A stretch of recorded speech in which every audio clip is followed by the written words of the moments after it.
Muito bem, pessoal. Agora nós vamos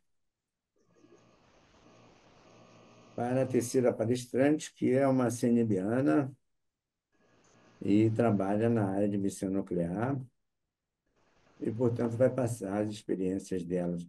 A gente preferiu focar na experiência, não no exame em si. Às vezes, quando um exame, por exemplo, uma pessoa vai falar sobre um exame, a coisa fica muito técnica ou tecnológica, focada naquele assunto, né?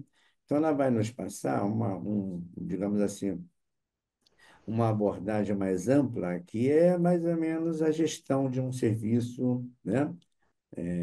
Digamos assim, primordial para que um trabalho complexo como o serviço de missão nuclear dê certo. Então, vamos passar aqui para a nossa colega Aline. Aline, você está aí? A Aline preferiu vir para aqui também, para o Estudo CENIB, e, portanto, está com vocês, Aline. Bem-vinda, Aline. Pode sentar aqui. Vamos trazer o teu trabalho para cá. Esse aqui, Pode sair. com vocês, a Aline. Bom, eu sou a Aline Jacques, sou técnica em radiologia, formada aqui pelo CENIB.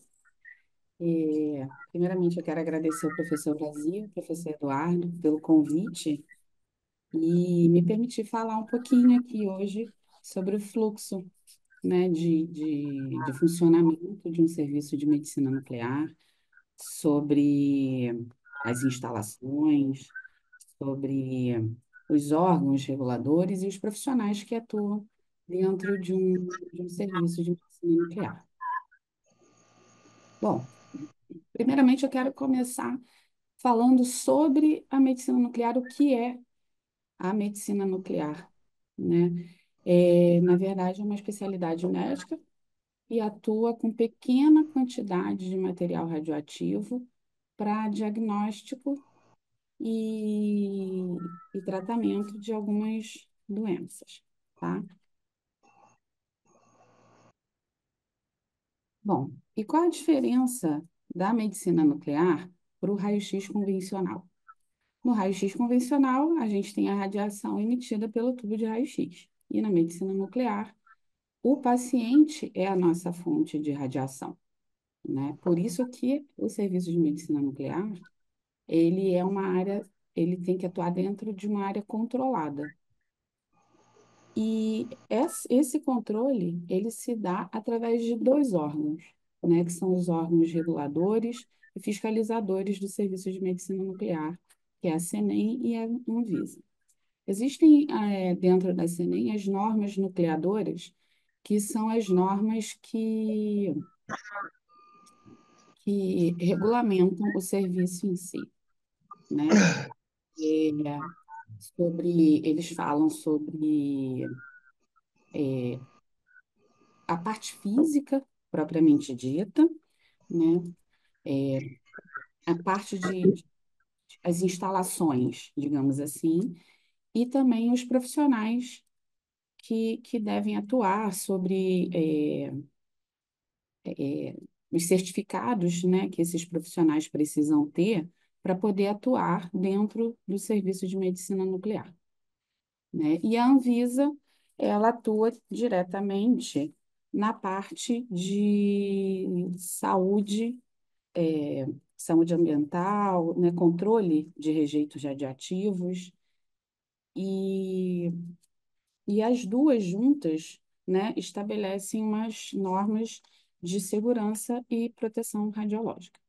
Dentro do serviço de medicina nuclear, existe o plano de radioproteção, né? O plano de radioproteção, ele tem que descrever, antes de você colocar o serviço de medicina nuclear profissional, esse plano de radioproteção ele precisa ser desenhado, apresentado ao CENEM, e o CENEM aceitar o serviço em si.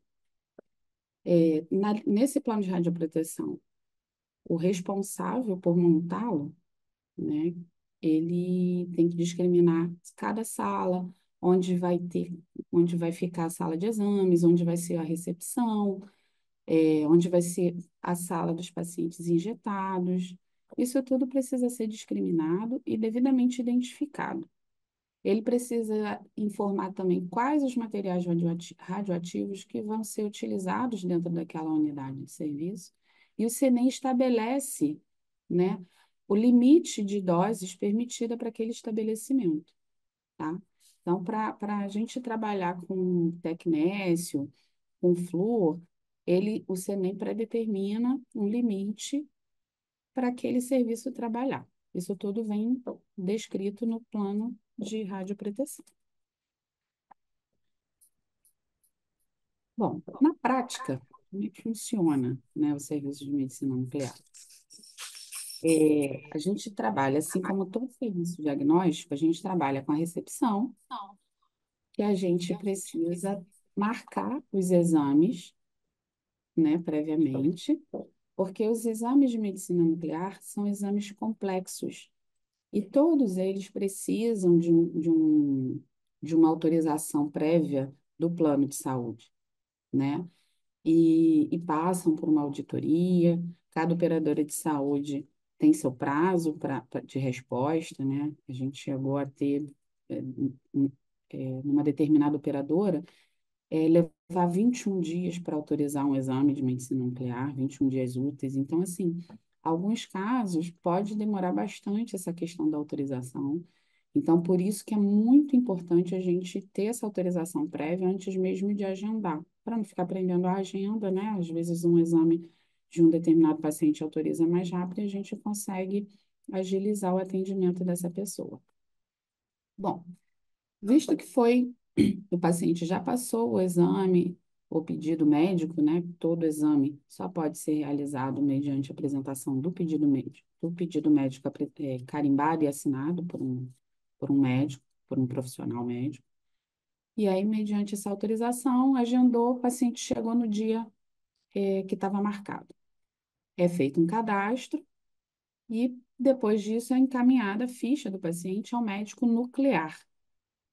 O médico nuclear que faz a anamnese do paciente e ele vai conhecer o paciente, vai conhecer o histórico desse paciente, o que que levou o paciente a chegar ali, tá? Por que que passa por esse processo? O exame de medicina nuclear, ele não é um exame de emergência, tá? Ele é um exame complementar diagnóstico. Então, o paciente precisa ter, na maioria das vezes, exames prévios, tá? Para poder chegar até ali, ele já tem algum histórico de alguma doença, não necessariamente um câncer, tá? A medicina nuclear, ela funciona para para avaliar o funcionamento de alguns órgãos, né? Da nossa estrutura, é, de, desculpa, do funcionamento dos órgãos mesmo. E aí, com base nisso, o médico, com base nesses exames prévios, o médico consegue avaliar a melhor conduta para realizar o exame. O médico avaliou, visualizou os exames prévios do paciente, ele encaminha o paciente para o técnico de enfermagem, ou o enfermeiro, quem estiver atuando no serviço, e é encaminhado para a sala de injeção, ou a sala de administração do radiofármaco, tá? Porque esse radiofármaco ele pode ser injetável, pode ser por via oral, no caso do iodo 131, para cintilografia da tireoide, ou pode ser por inalação, no caso da cintilografia pulmonar. Depois que ele faz essa conduta com o paciente é encaminhado para a sala de injetados. E ele aguarda, de acordo com o protocolo do exame, o tempo dele ir para a máquina. Não é permitido ao paciente retornar à recepção. Na suposição, o paciente foi acompanhado. Então, o acompanhante, desde que o paciente não seja menor de idade ou não necessite de cuidados especiais, esse acompanhante vai ficar aguardando na recepção, que é uma área livre de radiação, tá? E enquanto o paciente aguarda na área de pacientes injetados, o tempo para ele poder ir para a sala fazer as imagens. Existe um banheiro específico para esses pacientes injetados, porque a radiação ela é eliminada pela urina. Então, se o paciente urinar, sujar a tampa do vaso, sujar o chão, essa região ali vai ficar contaminada, tá? E no caso de uma recepção, onde a pessoa não precisa estar exposta à radiação, acaba sendo exposta sem necessidade. Então, existe um banheiro, sim, separado para uso dos pacientes injetados. Após passado esse tempo, o paciente é encaminhado para a sala de exames, no caso da cintilografia é a gama-câmara, e segue o protocolo do exame, tá? Existe aqui essa sala da ergometria que eu coloquei aí para vocês verem, ela é utilizada para os exames cardiológicos, exames de cintilografia do miocárdio. É um exame realizado em fase de repouso e em fase de estresse, seja um estresse farmacológico, seja um estresse físico. E só faz exame de cintilografia, tá? Não é permitido, pelas normas da CNEM, realizar teste ergométrico por si só, dentro de um serviço, dentro de uma área de medicina nuclear. Princi- é, é, Principalmente se, né, essa sala de ergometria tiver um fluxo de pacientes injetados, ainda que passem só pela porta, mas existe a exposição desnecessária, tá? Se for o caso de um teste ergométrico. Então, por isso, não é permitido o teste ergométrico puro, por si só, se for associado ao exame de cintilografia. Dentro da medicina nuclear também tem o PET, o PET-CT, mais comum aqui no Rio de Janeiro. É, Já existe o PET-RM, que é o exame de PET associado à ressonância, e o PET-CT é o PET associado à tomografia, tá? Mas o PET associado à ressonância, ele já é uma realidade em São Paulo, mas ainda não é no Rio, tá? Então, o médico nuclear, o procedimento é o mesmo, a questão de autorização é a mesma e o fluxo é o mesmo. É encaminhado ao técnico de enfermagem, ele injeta o paciente fica aguardando o seu tempo de ir para a máquina, tá? Aqui a gente tem a sala de comando.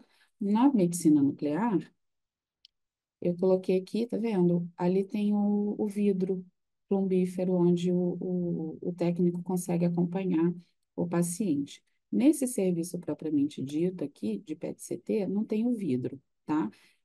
O técnico consegue acompanhar o paciente através ali desse monitor. Tem uma câmera dentro da sala e ele consegue acompanhar o paciente por ali, tá bom?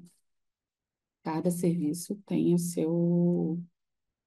sua estrutura, né? É claro que essa área toda é monitorada, é uma área com chumbo, então, desde que não haja exposição do profissional, uma exposição contínua, né?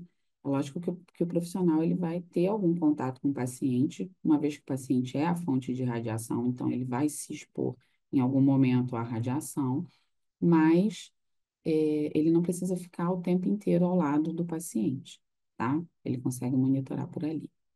No caso do PET-CT, existe um momento, que é o momento da tomografia, onde vai haver a emissão de raio-x também, tá? Então, existem os dois tipos de radiação no PET-CT. Na cintilografia, é só a radiação gama. Hoje existem até algumas máquinas de cintilografia associadas à tomografia também, tá?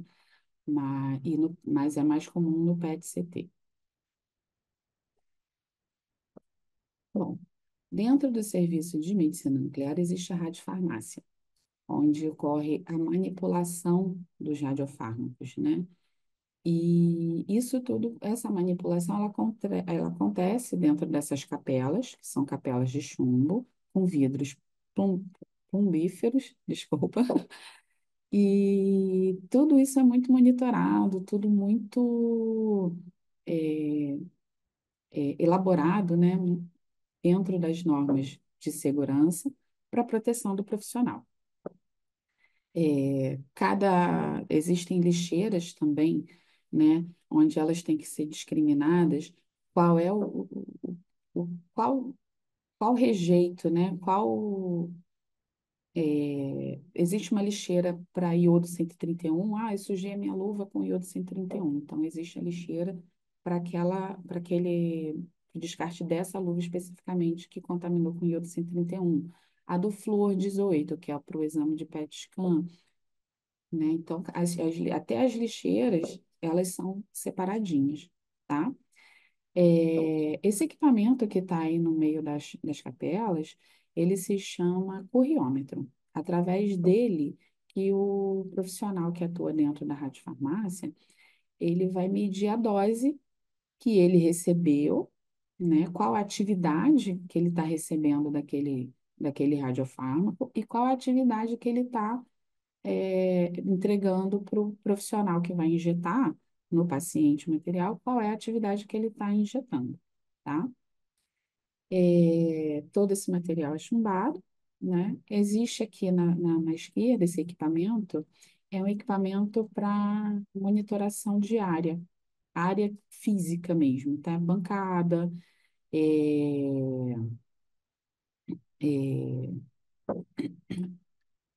para controle de bancada, controle de mão, das mãos, é, enfim, é todo um processo de monitoramento para não haver a contaminação, nem do local, nem do profissional. Reparem aqui que também tem o rapaz pegou aqui uma ampola, né, com uma pinça. Isso já é um material radioativo que veio dentro de um recipiente de chumbo, né, para transporte. Aqui mais à direita tem uma capela para manipulação de iodo 131. O iodo 131 ele é altamente volátil, então ele é manipulado dentro dessa capela, tem um exaustor para diminuir o máximo possível o contato do profissional com a radiação. E aqui mais à direita, azul, é o castelo de chumbo para transporte da seringa já com o material radioativo, tá? Então, o técnico, ele separa esse material na seringa, ele fez a contagem no curriômetro, coloca a seringa dentro do castelo de chumbo e entrega para o técnico de enfermagem fazer a injeção no paciente. Bom, e hoje quem são os profissionais que atuam dentro do serviço de medicina nuclear? Tem o médico nuclear, que ele tem que ser médico com especialidade em medicina nuclear e tem que ter um cadastro no CENEM, tá? Ele tem que ser regulamentado ali pelo CENEM, ele tem que ter o cadastro no CENEM. O técnico em radiologia, que precisa ter especialização em medicina nuclear, de acordo com uma resolução do CONTER de 2005, a resolução número 12, depois eu posso até disponibilizar aqui para o professor Brasil, se quem tiver interesse em pegar essa resolução aqui na secretaria, tá? Inclusive, eu já disponibilizei, já está aqui, quem quiser pegar, fica à vontade. Resolução número 12 de 2005, que o CONTER regulamentou, é, é, essa resolução, ela determina que você tem que ter uma especialização, que o técnico em radiologia precisa ter a especialização em medicina nuclear para poder atuar no serviço, tá? Um técnico de enfermagem, o físico nuclear, responsável pelas calibrações, tanto do curriômetro, do Geiger-Miller, que é o aparelho de monitoração de ambiente, de lixos e tudo mais, o radiofarmacêutico, que atua dentro da radiofarmácia, fazendo a manipulação dos radiofármacos, a recepcionista e o auxiliar de serviços gerais, né? É uma engrenagem, a gente depende, cada etapa depende de um profissional para o serviço ser concluído de forma exemplar, tá?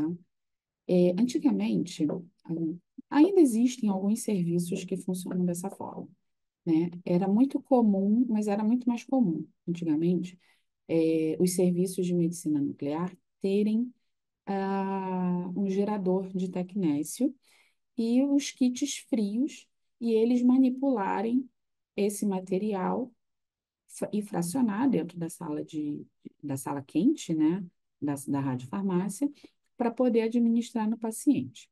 Hoje existe, hoje quem faz essa função é o radiofarmacêutico ou o biomédico, né, que é o profissional treinado especializado para radiofarmácia. E os serviços que não têm essa manipulação, né, do gerador, não dependem mais do gerador para realizar os exames, existem as radiofarmácias centralizadas. Como é que funciona isso? O médico já prescreve a dose para os pacientes um dia antes do exame, e essas doses elas já vêm separadas para o paciente, para a administração. Já vem pronta uma seringa, tudo especificadinho dentro de um castelo de chumbo, dentro de uma maleta, e para já administrar para o paciente, tá? Então, eu acho que hoje está muito mais tranquilo até de se trabalhar, né? Devido ao fato de não ter essa, de alguns serviços, né, não trabalharem mais com gerador e diminuiu, em consequência, também a exposição do profissional à radiação, né?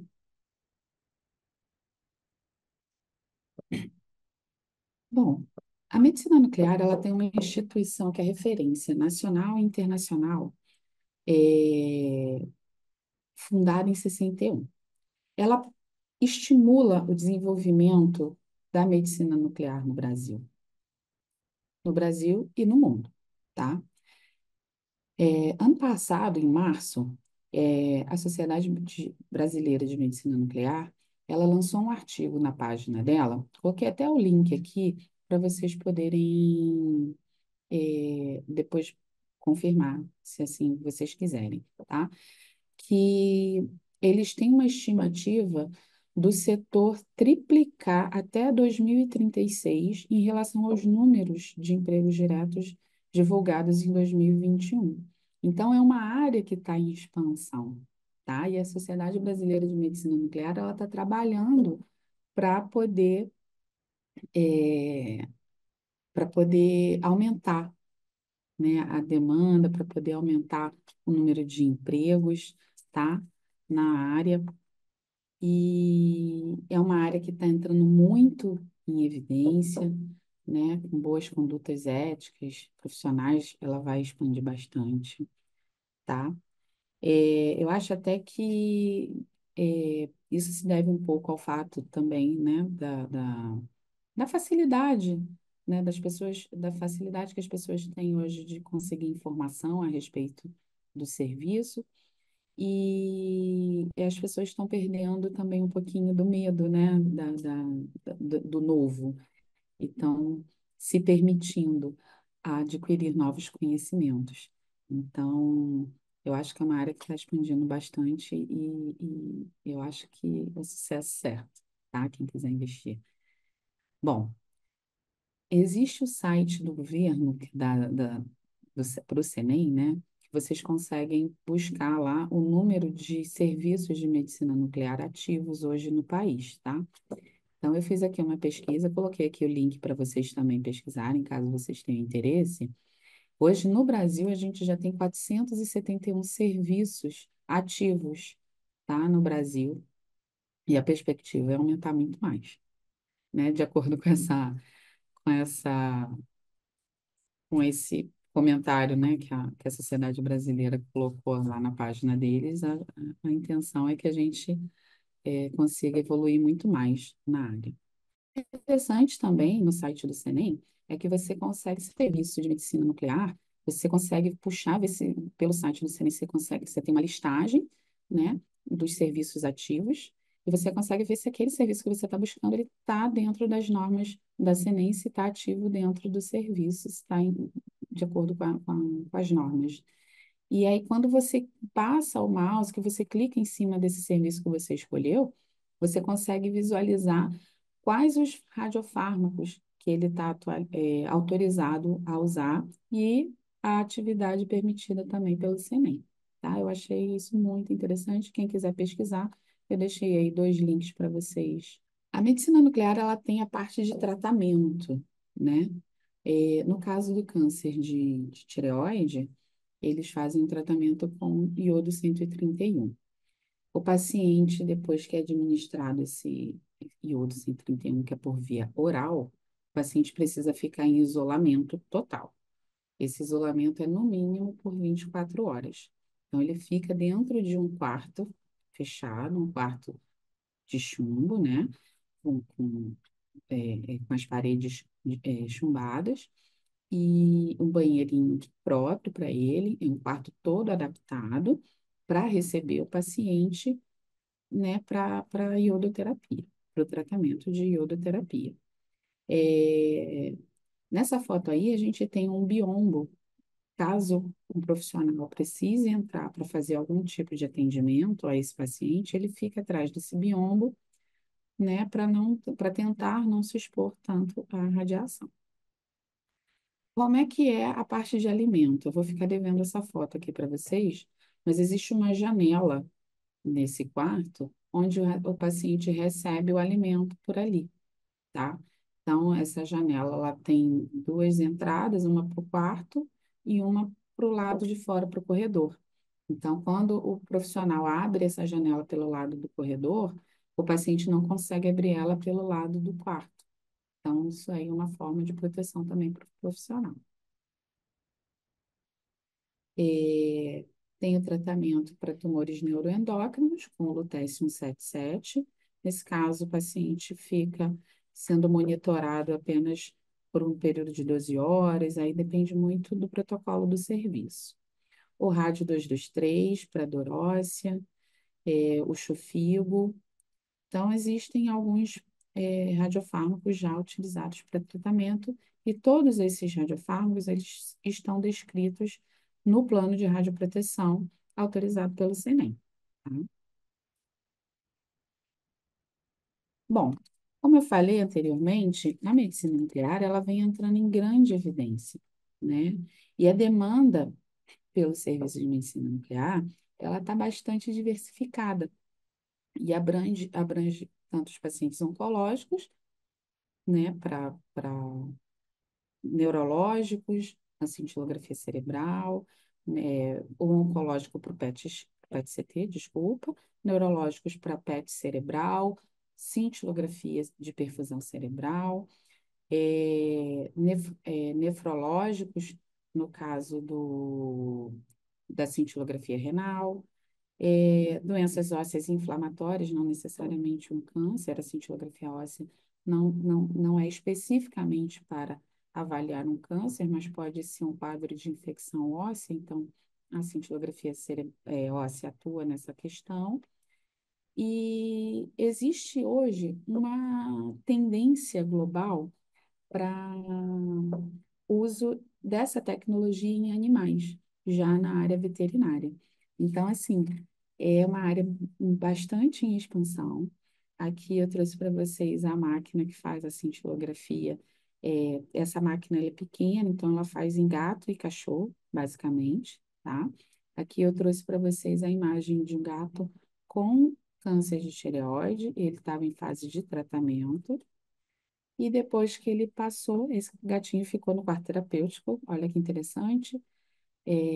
Parece um cofre, né, aqui à esquerda, mas ele consegue circular por essa área, né, para não ficar tão entediado. E tem a areiazinha dele, tem a comidinha. E depois aqui à sua direita, o gatinho já tratado. Bom, lembrando que todo esse material, esse rejeito que é gerado dentro do quarto terapêutico, tanto para humanos quanto para os animais, ele precisa ser monitorado e não pode ser desprezado em lixo comum. Ele vai para um cofre de rejeitos e ali o físico nuclear ou o responsável do serviço vai monitorando esse lixo para poder depois descartar. Só é descartado para o lixo comum ou para o resíduo hospitalar após a descontaminação total. Isso é uma fiscalização da Anvisa, tá? E tem que ser bem rigoroso. Não pode, em hipótese alguma, ir para o lixo comum que isso é importante até falar, porque se um profissional que injeta um paciente, por acaso, esquecer e jogar uma seringa no lixo comum, por exemplo, e essa seringa for para o resíduo no lixão, né, digamos assim, e tiver uma monitoração ali, o serviço corre o risco de ser fechado. Então, essa é uma questão muito importante de ser dita, onde a gente engloba o profissionalismo, a responsabilidade dos profissionais que atuam no serviço, que tem que ser muito corretos, tá? Bom, pessoal, muito obrigada pela atenção de vocês. Desejo sucesso a todos vocês, especial para quem deseja seguir a área de medicina nuclear. E muito obrigada, sucesso e boa sorte a todos.